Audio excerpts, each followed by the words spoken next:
साँझको 8 बजे नेपाल आर्मीको वकिटकीमा हेडक्वार्टरबाट निर्देशन आयो, बाढीले बस बगाएको छ, तुरुन्तै घटनास्थलमा जानु भनेर।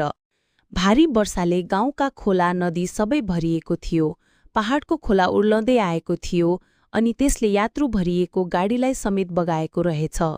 त्यो गाडी सडकबाट तल बगेर खोलाको बीचमा अड्किएको छ।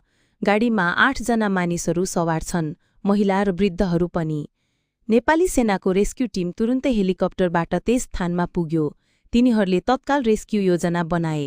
डोरी, ढुङ्गा, उपकरण लिएर खोलातर्फ झरे। खोला धेरै बलियो थियो, तर सेनाका जवानहरू डराएका थिएनन्। उनीहरूले ज्यानको जोखिममा डोरी बाँधेर एक जनालाई सुरक्षित निकाल्न सफल भए।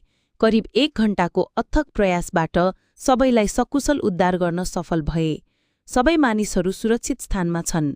आकाशमा बिजुली चम्किरहेको छ, पानी अझै परिरहेको छ, तर सेनाका ती वीर जवानहरूको अनुहारमा गर्वको मुस्कान देखिन्छ।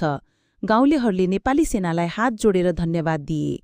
विपदका बेला नेपाली सेनाले देखाएको यो बहादुरीपनले सिङ्गो सङ्गठनलाई र सिङ्गो नेपाल देशलाई